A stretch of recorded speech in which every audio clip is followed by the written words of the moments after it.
제목 세 번 하겠습니다. 라마스타르마 분다리카스트라 라마스타르마 분다리카스트라 라마스타르마 분다리카스트라. 오늘은 관세음보살 본품 묘법연락의 제25품에 해당하는 내용입니다. 관세음보살 본품은 많이 알려져 있는 경전이고 또 많은 스님들께서도 강의를 많이 하는 내용입니다. 또 법화경 중에서 제일 관심이 많은 그런 품이라고도 볼 수가 있을 것 같습니다. 전체적으로 이 관세음보살 본품에 대한 것을 줄거리를 좀 말씀드리면은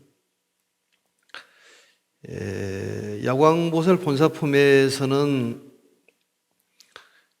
우리가 말하는 몸을 통해 가지고 희생정신을 우리에게 가르쳐 주시는 보살이 야광보살입니다. 그리고 묘보살님은 역시 음성을 통해 가지고 중생을 구제하시는 분이고, 관세음보살은 대자비심으로서 마음으로서 중생을 구제하는, 결국은 이 중생에게 이익을 주시는 그런 보살들입니다. 그래서 줄여서 얘기하면은 신구의 삼업에 삼업을 통해 가지고 중생을 구제하는 분이 야광보살, 묘음보살, 관세음보살 이렇게 되어 있는데, 관세음보살님은 이제 다른 보살님하고 좀 달리 보고 있습니다. 그래서 오늘 한번 관세음보살 본품을 시작을 한번 해보도록 하겠습니다. 전체적인 줄거리를 놓고 보면은 이 품은 중생의 여러 가지 어려움을 지켜주는 그러한 힘이 있는 그러한 품이다. 또 관세음보살이다, 이런 얘기입니다. 또 의업에 의해 가지고 중생에게 이익을 주는 그러한 단이다, 이렇게 볼 수가 있습니다. 또 이제 관세음이라는 것은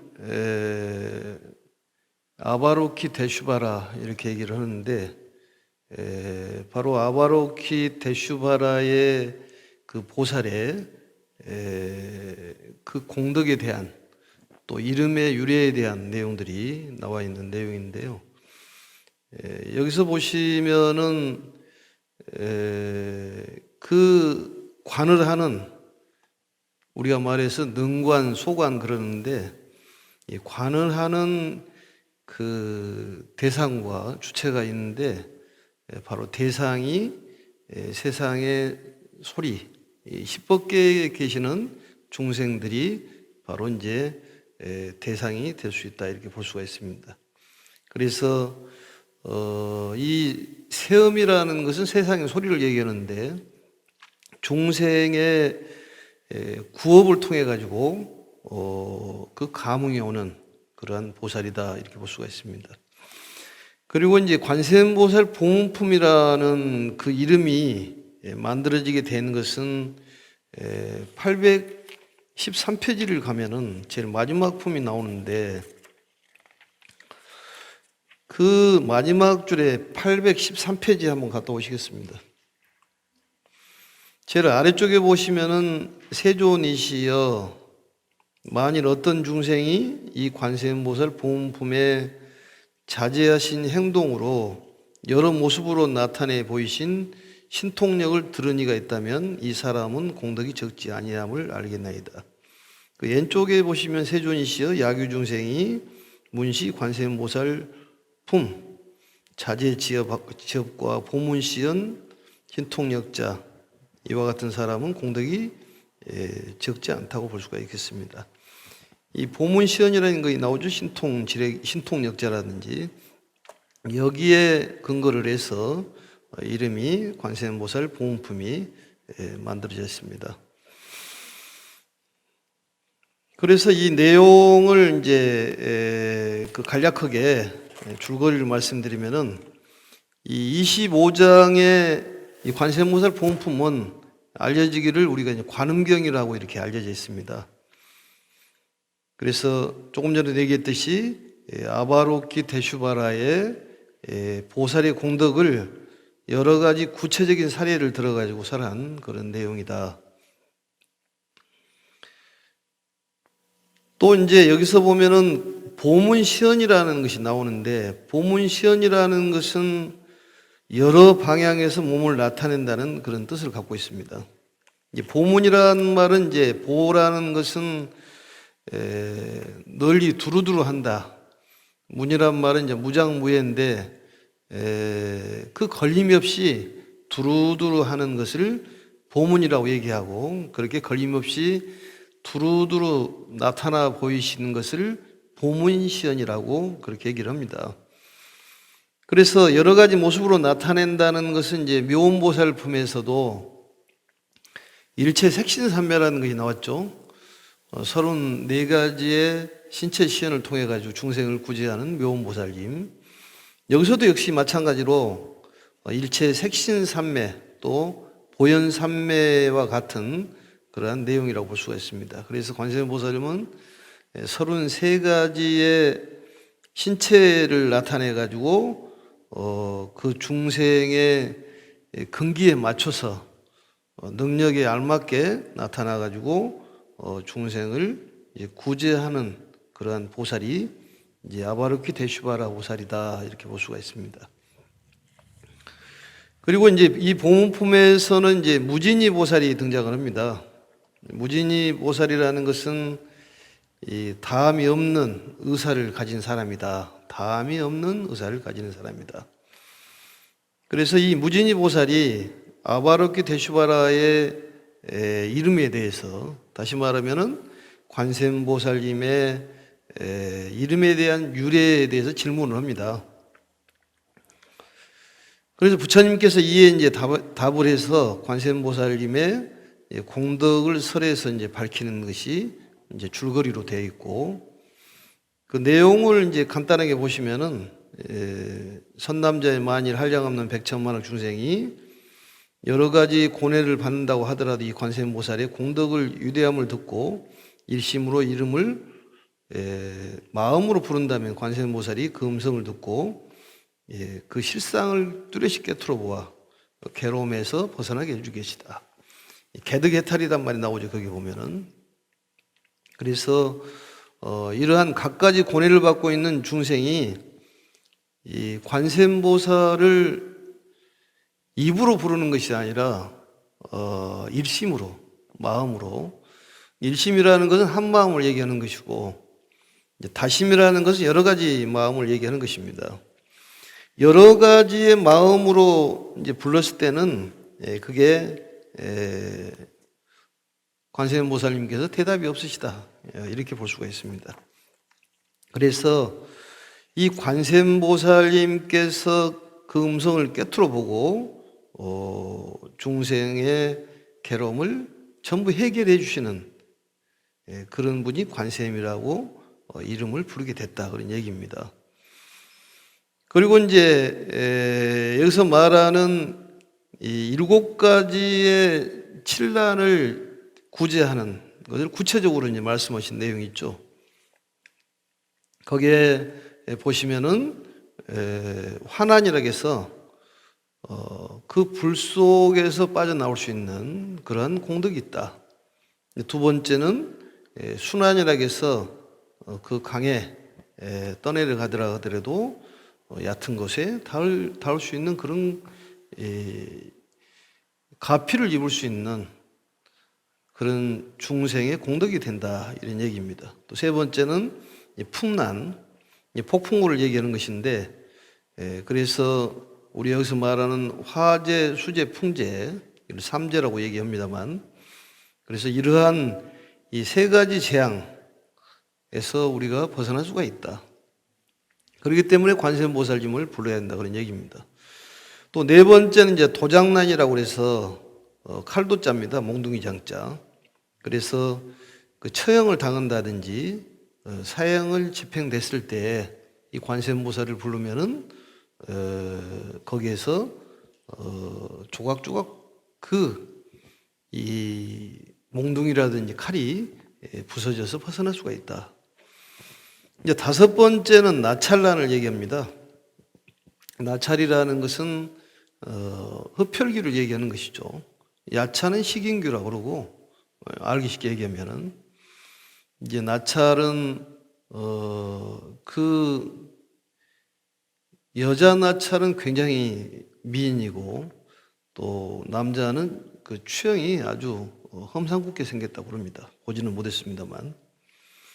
그리고 이제 가세난이라고 그래서, 가세라는 것은 이제 손발에 이제 쇠고랑을 차는 것이죠. 거기에서 벗어날 수가 있을 것이다.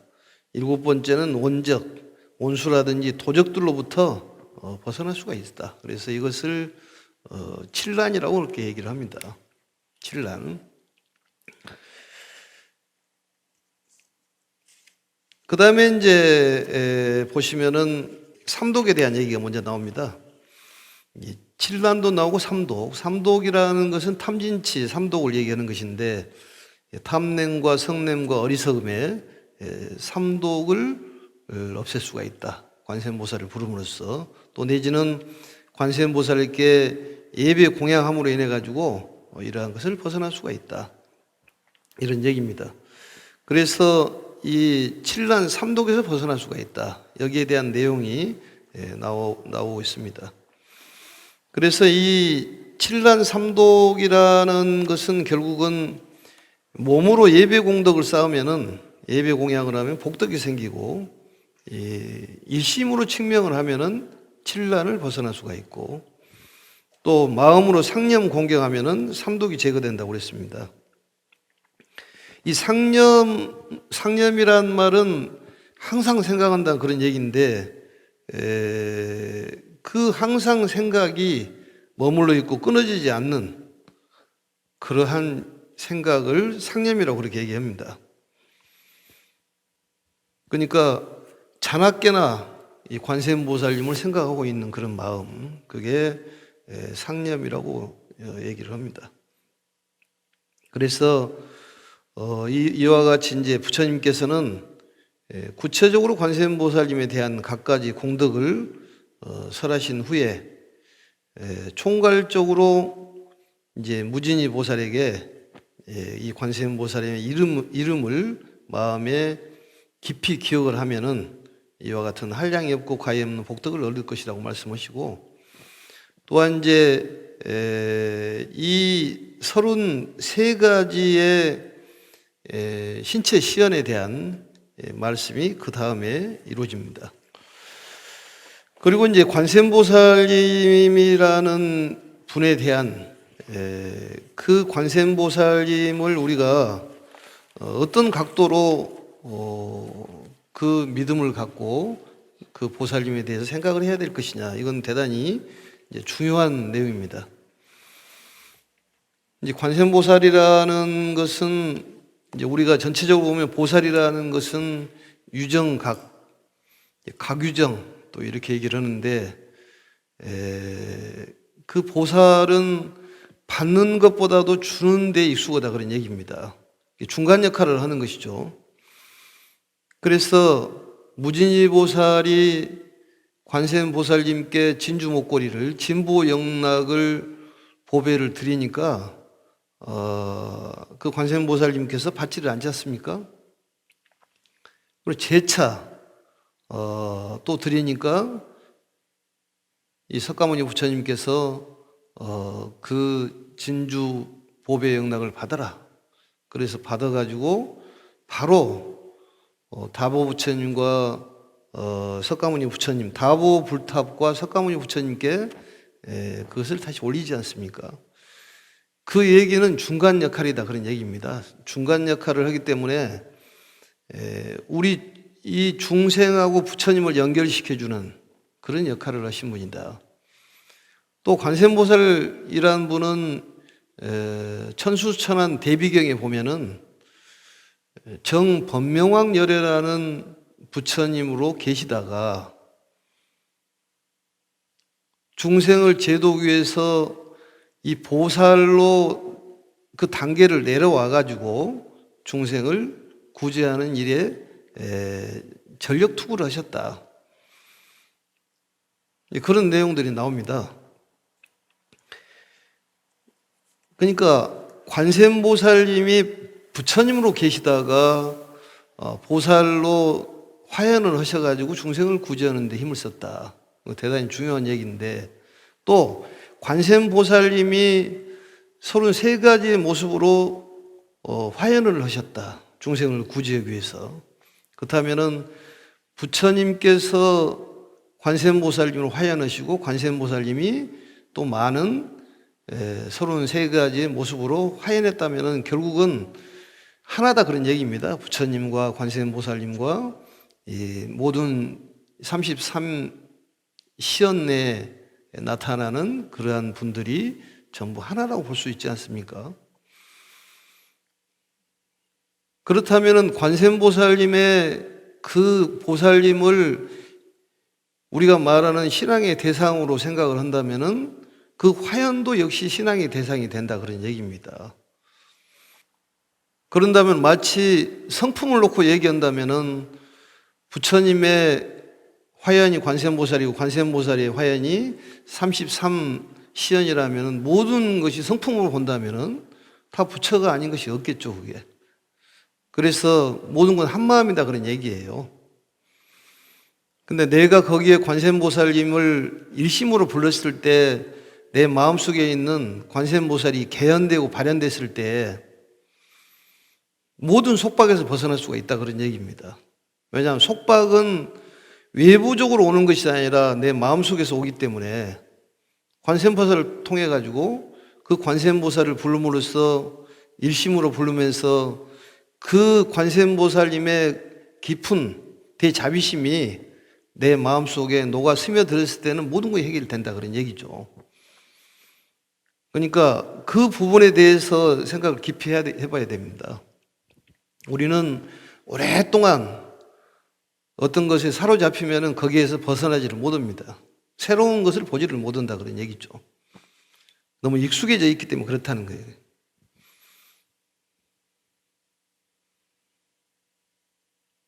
그래서 관세음보살에 대한 생각을 다시 해볼 필요가 있습니다. 분명한 것은 현세 이익을 주시는 분이 관세음보살입니다. 우리에게. 그렇지만은 우리 불교의 신앙의 대상에 대해서는 확실히 알아야 한다 그런 얘기예요.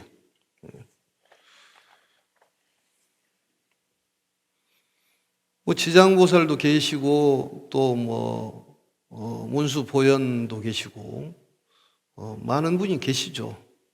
그리고 우리가 관세음보살을 부를 때 일심으로 부르는 것은 그 외부적인 관세음보살을 통해 가지고 어떤 타력을 갖고자 하는 것이 아니라 그 계속적으로 부름으로써 내 마음속에 있는 자력의 힘이 키워져 가지고 모든 것이 해결이 단방에 된다 그 말이죠. 그렇기 때문에 온통교주라 그런 얘기예요.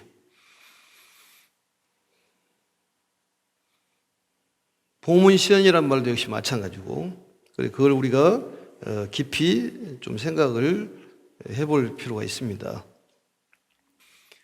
집에서 기도를 해도 좋지만은 절에 와가지고 불상의 앞에서 절을 하고 매일 하다 보면 본인도 모르게 그게 인욕심이 생기고 또 자비심이 저절로 생긴다 그 말이죠. 계속적으로 반복적으로만 그게 생기는 것입니다. 그래서 우리가 관음 기도 도량 또 약사 도량 이렇게 얘기를 하는 것이에요. 그래서 가르침에 귀의하고 절하며 감사의 정성을 바쳐서 공양한다면은 자연히 몸에 그게 붙은다는 거예요. 그리고 부처님께 정성스러운 마음으로 공양을 올렸을 때 우리도 그러한 부처님처럼 된다. 근데 관세음보살님은 중도를 본체로 한다고 그랬습니다. 그렇기 때문에 이 관음을 염하면은 모든 괴로움이 해결되는 거예요. 중도 속에 들어가면 모든 게 다 해결이 됩니다. 그래서 우리가 다시 한번 생각해 볼 그런 일이다. 이 관세음보살은 또 이 수기품이라는 것이 있어요. 수기품이라는 것이 있는데 관세음보살 수기품에 보면은 또 다르게 또 보는 경우도 있습니다. 거기에 보시면은 수기를 주셨는데 아미타 부처님께서 열반하신 뒤에 깨달음을 얻어가지고 보광공덕산왕열애라는 부처가 될 것이다, 이렇게 얘기를 했죠.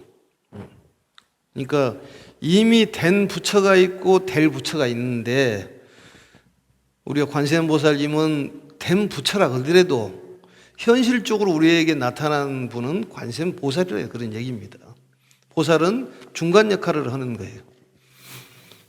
된 부처가 보살로 나타날 수도 있고 아직 될 부처는 이 구도자라 그런 얘기인데, 이 보살이라면 구도자예요. 이게. 구도자지만은 중생을 구제하는 그 교화의 일을 하는 경우도 있고, 그리고 관세음보살은 원래 부처였기 때문에 구도자라고 보기보다도 중생을 구제하는 활동을 하는 그런 보살이다, 이렇게 생각하시면 될 것 같습니다. 그렇더라 그러더라도 이 보살로 태어나는 그런 모습은 그 모습으로 봤을 때는 신앙의 대상은 부처님이라는 것을 우리가 확실히 알아야 됩니다.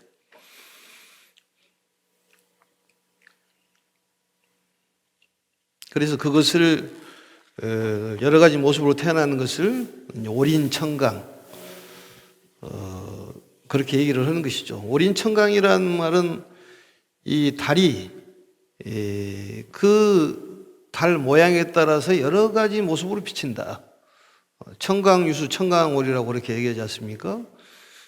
그럴 뿐이지 원래의 성품은 그런 달의 모양은 아니다, 이런 얘기죠.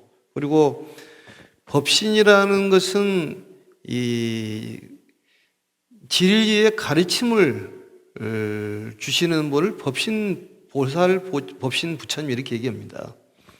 형태를 갖추고 있지 않다, 그 말이죠. 그리고 부처님은, 성자는 원래 형태가 없습니다. 중생에 따라서 그 모습이 나타난다, 그런 얘기죠. 여기서 인자란 말도 나오는데, 인자라는 것은 진실한 사람, 훌륭한 사람, 이렇게 얘기를 합니다. 그래서 무진이 보살이 관세음보살을 부를 때 세존이여 이렇게 부르지를 않고 인자여 이렇게 부릅니다. 거기에 경전의 내용이 충실을 해야 됩니다. 이게 여러 가지 해석을 하다 보면 끝이 없이 나가기 때문에 간략하게 그렇게 해석을 하신 것이 필요하다고 생각을 하고, 나름대로의 관세음보살의 신앙은 자기 마음속에 가지면 될 것 같습니다. 어떤 신앙을 갖든 간에 존경심을 갖고 또 본보기로 삼으면은 그게 대단히 훌륭한 일이기 때문에, 우리가 어떤 요즘 말하는 자신의 어떤 멘토, 그런 멘토가 있으면은 그분을 따라가기 위해서 열심히 노력을 하지 않습니까? 그러다 보면은 언젠가는 그보다도 더 훌륭한 그런 단계에 이르듯이 우리가 관세음보살님을 멘토로 생각하고 열심히 그분의 행적을 쫓아가고 또 묘원보살이나 여광보살의 그런 행적을 쫓아간다면은 그분을 뛰어넘을 수 있는 그런 단계에 이를 수가 있다, 그런 얘기입니다. 그래서 그분들은 선생님이다, 그런 얘기예요. 우리를 이끌어 주신 선생님이라는 얘기입니다. 신앙의 대상은 정말로 그 구원 실성에 영원한 생명이신 부처님이다, 그런 얘기입니다. 그것을 마음속에다가 깊이 간직을 하고 항상 부처님께서 우리를 살려주시고 지켜주시고 좋은 곳으로 인도해 주신다는 살지인의 그런 마음을 항상 상념을 해야 된다는 얘기입니다. 그리고 자나깨나 관세음보살을 불러서 내 마음속에 있는 관세음보살을 깨우는 것이 수행이라는 거예요. 그리고 보살은 주는 일에만 익숙해져 있지 받는 일에는 익숙하지가 않습니다. 사람이라는 것이 두 종류가 있다고 그러잖아요. 옛날에서 사극에서 그걸 보니까 그게 나오더라고. 어떤 그 대감이 질문을 하더라고, 보니까. 이 성을 통과하는 사람이 성씨가 몇 명이냐, 몇 성이 통과하냐. 수수께끼를 내는데 그게 이씨와 해씨라는 거예요. 그래서 왜 이씨와 해씨냐 그러니까 나에게 이익을 주는 이씨가 있고 해를 주는 사람이 있다 그 말이에요. 둘 중에 하나다 그런 얘기죠.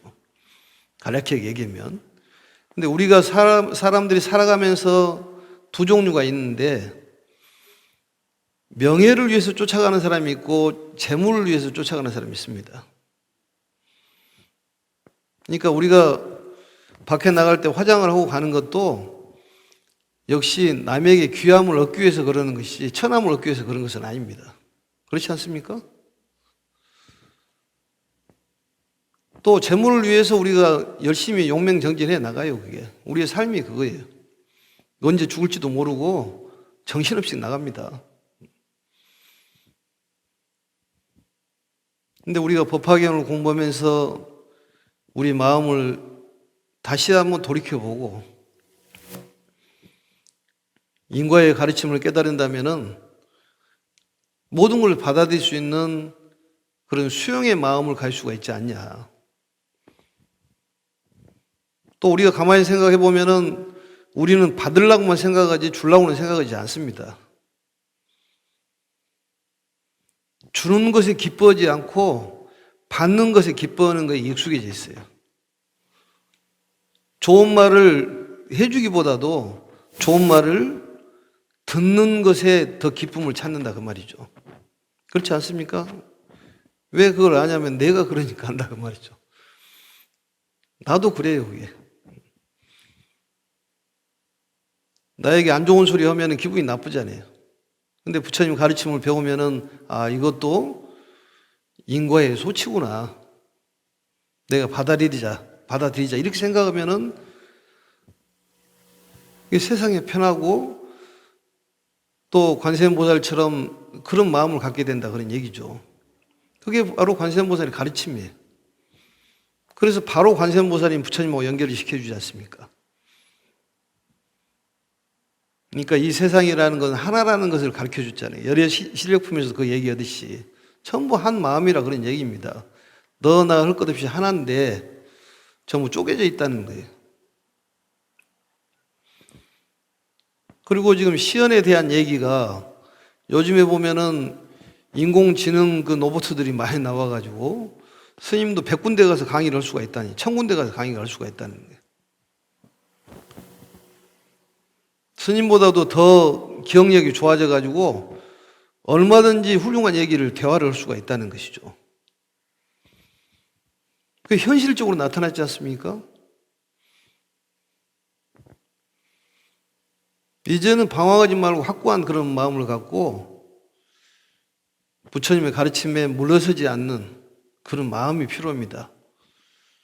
또 불 속에 들어가더라도 관세음보살을 부르면은 거기서 불이 태우지는 못한다. 그래서 내가 관세음보살을 부르고 불 속에 뛰어들었다. 근데 불 속에서 타버렸다. 그렇다면은 관세음보살의 영험이 없지 않냐? 그게 아니다는 얘기입니다. 벌써 그 사람 마음속에는 의심이 들어가 있기 때문에 절대로 거기에 대해서 구제를 받지를 못한다는 거죠.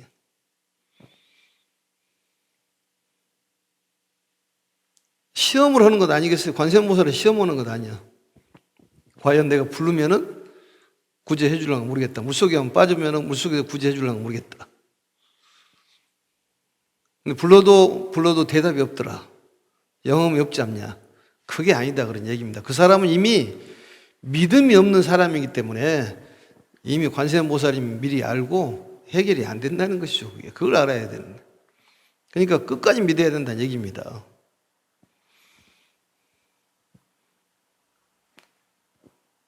물속에 들어가면은 물속에 빠져나온다니까 한번 실험적으로 해봐야 되겠다.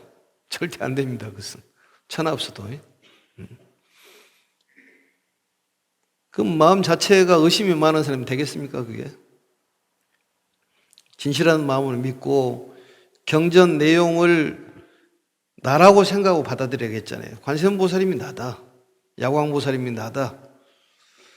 또 묘원보살님이 나다. 다 실천하는 보살들 아니겠습니까? 보살도를 실천해야지만이 부처가 된다는 거예요. 근데 부처님은 머나 먼 것 같이 느껴지니까 가까이 가서 친해지기 위해서 보살로 태어난다니. 그게 신의 품에 보면 궁자의 비유에 나오지 않습니까? 거지로 이렇게 모습을 바꿔가지고 거지 아들하고 다가가는 모습. 그게 바로 신체 시연이요. 바로 보문 시연이다 그런 얘기입니다. 그게 신통역자라는 얘기예요. 무엇을 명확하게 알아야지만이 거기에 대해 치료가 되고 그러지 않습니까? 우리의 마음속에 속박은 스스로 속박이지 외부에서 그것을 고통을 주는 것은 아니에요. 그건 분명히 알아야 되지 않습니까? 그렇기 때문에 관세음보살에 집중하고 있으면 다른 것이 들어오지를 못한다는 거죠. 외성불입, 바깥에 소리가 들어오지가 않아요. 관세음보살을 부르고 있으면. 그래서 항상 관세음보살을 불러야 돼요. 염주도 들고 있으면 자나깨나 자고 있을 때나 누워 있을 때나 관세음보살을 부르면은 그게 통한다는 얘기입니다. 내 마음에 있는 관세음보살이 개현된다는 거죠. 그러면은 안 주고는 못 베긴다는 거죠. 그게. 왜냐? 공덕이 가득 차기 때문에. 일이 안 되는 것도 공덕이 부족하는 것이고 몸이 아프는 것도 공덕이 부족했다는 걸 알아야 된다고 했잖아요. 법사 공덕품에 나오지 않습니까? 다른 사람은 원망할 것이 없어요. 본인이 공덕이 부족한 것을 어찌하냐고 말이죠. 그런데 어떠한 것을 당하면 그게 이제 소멸이 된다는 거지. 그래서 인연이라고 보지만은 연인으로 보라고 말이죠. 연을 잘 지으면 아무리 안 좋은 연이 오더라도 다시 좋은 인을 심으면 좋게 그게 나타나기 때문에 항상 좋은 쪽으로 받아들인다면은 좋은 인을 심으면 된다는 얘기죠. 어떤 연이 오더라도 좋은 인으로 받아들이면은 다시 좋은 연으로 돼가지고 과보가 나타나지 않냐. 그게 바로 이제 이 가르침이죠. 그래서 이 신체 시연이라는 것은 어떻게 보면 탤런트하고 똑같은 거예요, 그게. 보면은 그 왕건에서 나온 것을 보니까 얘들한테 왕건을 누가 주겠느냐. 그러니까, 아니, 왕건이 아니라 궁예를 누가 주겠느냐. 그러니까 최수종이가 주겠다고. 거기에 극 중에서는 최수종이가 왕건으로 나오는 것이죠. 궁예를 죽인 사람이지만. 그렇지만 실질적으로 최수종이라는 분이 그게 왕건으로 이렇게 이 모습을 나타내지만 실질적인 왕건은 아니지 않습니까? 그것하고 같은 맥락으로 생각하시면 됩니다. 부처님의 바로 화신이 관세음보살이요. 관세음보살의 화신이 나다 그 말이죠. 중생이다. 결국은 부처님의 화신이 나고 관세음보살의 화신이 나다는 얘기예요. 그걸 알아야 된다는 얘기죠. 둘로 놀 것이 아니라.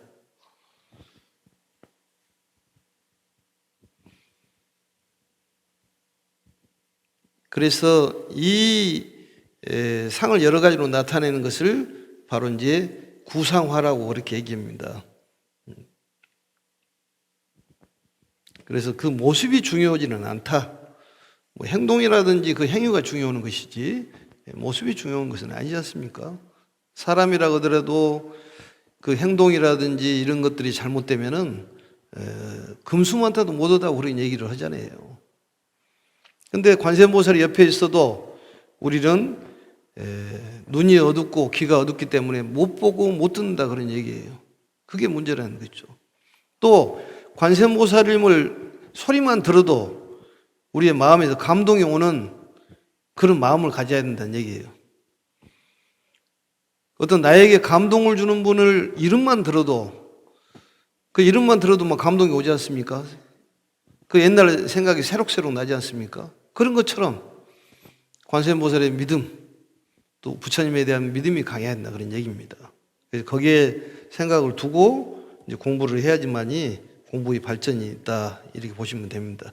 그래서 관음은 주객일체가 되어 있으며 우리 자신을 통해 관세음의 공덕을 중생과 사회에 드러나게 하는 것이다. 그래서 각자가 관음 대리자라고 생각해야 된다. 관세음보살님의 심부름꾼, 부처님의 심부름꾼이 관세음보살이고 관세음보살의 심부름꾼이 우리다. 이런 생각을 하고 그 관세음보살님의 대다비심을 이 세상에 나타나게 해야 될 일이 우리들이 할 일이다. 이런 생각을 가져야 됩니다. 그래서 이 관세음이라는 몸이 있고 관세음이라는 소리가 있고 또 관세라는 의가 있고 그래서 관세신, 관세구, 관세의 이렇게 얘기를 합니다. 그래서 성인이라는 것은 이름은 없지만은 중생을 위해서 명칭이 따로 나온다. 이렇게 생각하시면 될 것 같습니다.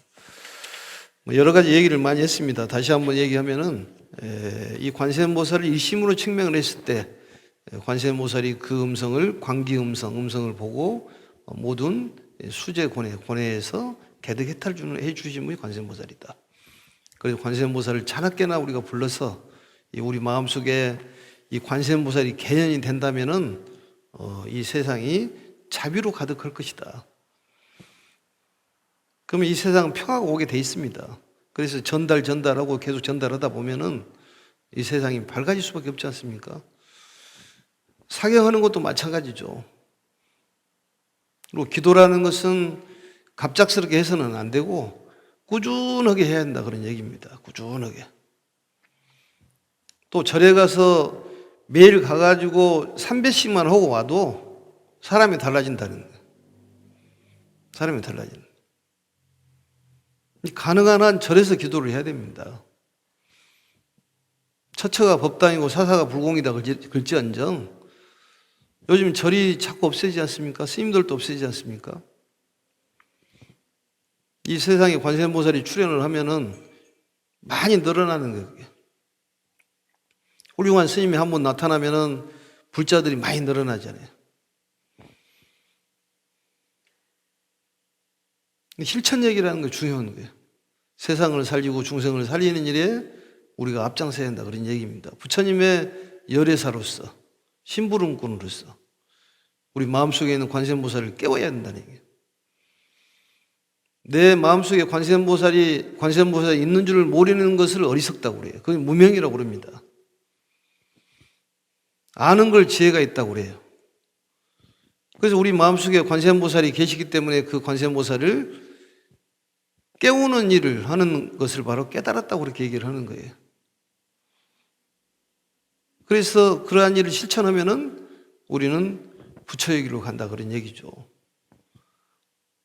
우리가 잠깐 이 사바세계에 와서 있다 갑니다. 오래 있지는 않아요. 누구든지 갑니다. 그러다면은 어떤 조금 힘든 일이 있더라도 참아내고 또 정말 원적이 있다 그러더라도 참아내고 원수와 적이 있더라 그러더라도 대적자가 많더라 그러더라도 그걸 받아들이는 것이 필요하지 않냐. 그 대받아치면 또 그게 또 커지니까 눈덩이처럼 커집니다. 그리고 우리 마음에 있는 원적을 얘기하는 거예요. 원적난이라는 것이. 야찰난도 마찬가지예요. 도장난도 마찬가지예요. 스스로의 그 속박을 하지 않습니까? 가세라는 것이 이 손발을 쇠고랑으로 채우는 것인데 우리 스스로 속박 속에 빠져버린다 그 말이죠. 그렇기 때문에 어떤 생각을 깊이 하고 안 좋은 생각을 항상 하면은 그 속에 본인이 가둬져본다고 그랬지 않습니까? 그래서 거기에 벗어나는 방법이 자꾸 관세음보살을 불러야 된다는 거예요. 불러야 되는 거예요. 그게 바로 가는 길이, 부처의 세계로 가는 길이란 얘기예요. 관세음보살 보문품에서 얘기입니다. 그 얘기가. 또 얘기합니다만은 여기서 보면 62억 항아사 보살의 그 공덕보다도 관세음보살님의 한 분을 공양하는 공덕이 크다. 그것도 이제 여러 가지 해석을 합니다. 62억이라는 것은 응신을 얘기하는 것이고 관세음보살 한 분은 법신을 얘기하기 때문에 그게 중요하다는 거죠. 또 아니면은 길장 스님 같은 경우는 법화소에서 얘기하기를 말씀하시기를 그 숫자로 해가지고 비교를 해서 관세음보살님의 그 어떤 위치를 높이 평가하기 위해서 숫자로 이렇게 했다. 이렇게 해석을 여러 가지로 합니다. 그렇지만 분명한 것은 관세음보살님은 당신이 은공이 아니라 응당이 받을 만한 공양을 받을 만한 존재가 아니라는 것을 깨달았기 때문에 그걸 보시를 받아가지고 바로 석가모니 부처님과 다보불탑에 올리잖아요. 이렇게 공양 올리지 않습니까? 바로 과연 중간 역할만 한다는 얘기죠. 그래서 우리가 그러한 걸 배워야 되는 거예요.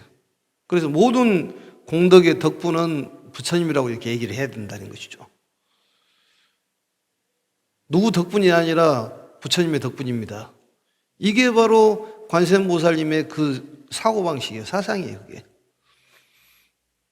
내 덕분이 아니라 부처님의 덕분이니까 거기에 공양을 올리지 않습니까?